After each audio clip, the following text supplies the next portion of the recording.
So this is one of my favorite ways to bubble up more content on your blog homepages in particular, and also on the single post page. And that's using a programmed trending section. So what we're doing here is we're actually using WordPress to determine what things are going to go here. And so you'll see here, it looks a little bit odd because you don't see every post, but it's programmed so that there's each post is going to go on the separate canvas views. So you don't really need to worry about anything other than swapping out this image. There's actually several images because it's kind of like a cool little gallery. So you'd swap those out and then the styling. And so these are just meant to be like really plug and play. And what we're using is the post view lookup feature in Show It, which is basically saying, okay, I'm going to pull in what is tagged as trending in WordPress. And so we'll walk you through how to do that in a following video. But this is just showing you how cool that is, because you can quickly just tag it when you're blogging and you don't have to go back to your Show It site and manually add something. So this is just super cool. And we did a whole bunch of different layouts on this. They're kind of funny to see now, obviously, because they're hidden in the various layers. But this one is like a lot of different thumbnails. And so that's super cool. This one is just a similar version of that, just 4 instead of 6 on a cool overlay. This one here is just like really linear. So these can go like anywhere on your site or on your blog, and just another way to present more content. So these are pulled from, a lot of them are straight from our other blogs, and they just work really well though with mixing and matching as well. So let's see here. I just wanted to show you this kind of in action, as a great place to put it is, so this is the blog roll section on Lilith, and then this is that trending section.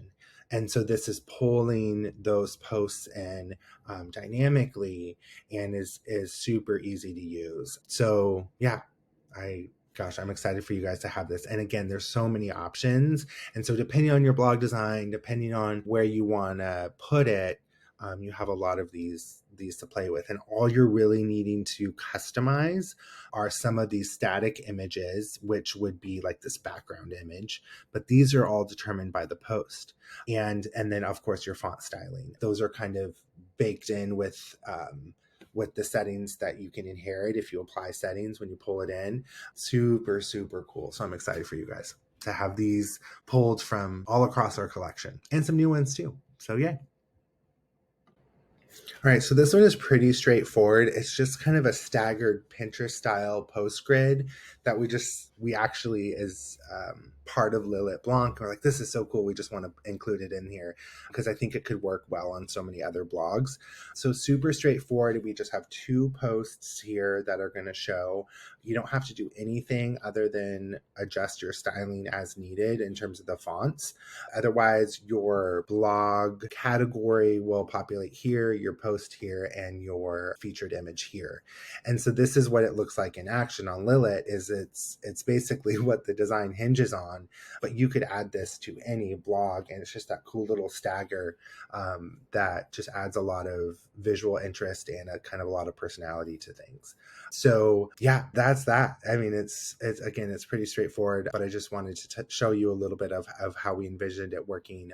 And it's using the in post loop. So it's using the blog roll, your recent posts. And so it's all programmed for that. And you just pop it in and it works great. So hopefully it's just a fun way to kind of spice things up a little bit. All right, so one of my favorite ways to present more content on your blog is with a featured post section. And this can go at the top, it can go underneath. It's just super versatile where you could put it.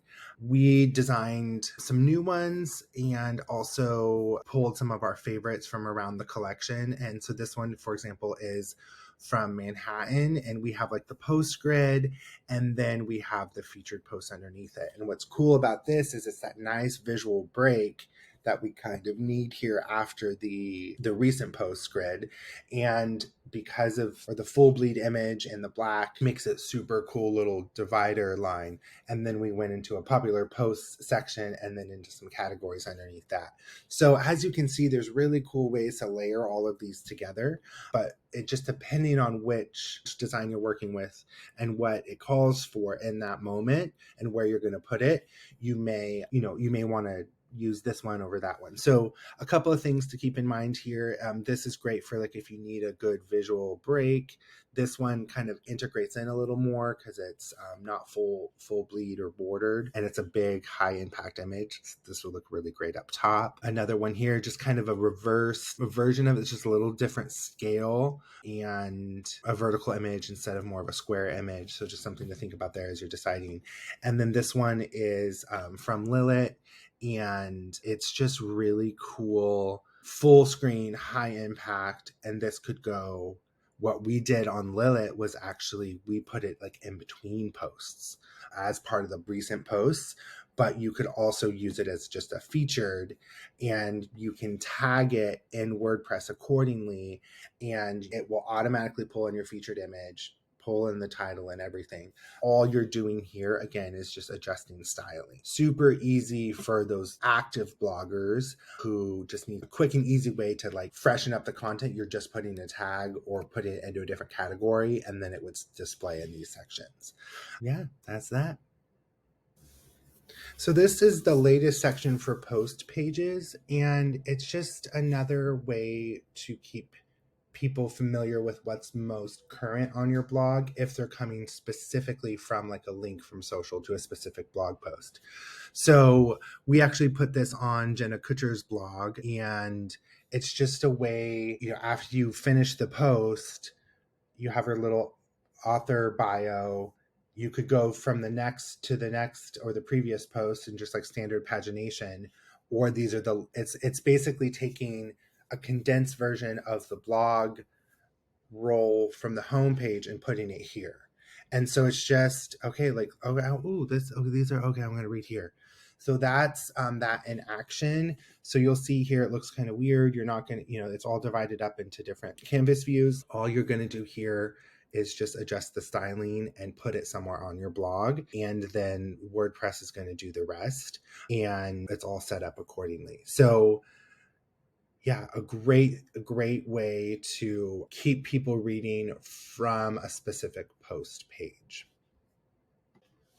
We at Tonic love a good sidebar, and so we pulled together some of our favorites and put them into this expansion pack. They're super easy to use in terms of adding such a large amount of great content that just keeps people around. So you can use this for like some favorite posts. You just manually link there. You can do a little opt-in. It's a great place to put your social media handles again, top categories, free guides, all that kind of stuff. And we just did 4 different layouts from our most popular blogs, and they're all very similar content wise. It's just a little bit of a difference in styling, so you can just kind of pick which one works really well for you and for the blog that you might have. And yeah, again, they're you're more manually customizing these things versus using WordPress, but they are super effective, I think, in presenting more content. So just going to show you a couple of these in action. So sometimes we have found that like this, you don't really need the sidebar depending on the layout of some of the other things, but you don't necessarily need a sidebar on the homepage. And so like, for example, here on Manhattan, we don't have it, but when you click onto the post page itself, that's when it makes sense, because a lot of that information on the homepage was like stacked underneath or maybe at the top. And this is just another way to present some things that are going to be effective for conversion or like following. So for example, like having your social media here is just another great way for people to do that. I just wanted to show you a few other examples of these sidebars in action. So this is on our new Lilith Blanc on the post page itself. Very similar concepts as before. And this one's just a little bit more simple and doesn't scroll down as far. We also included a really simple one that just has like another post. You might want to feature a search bar and an opt-in.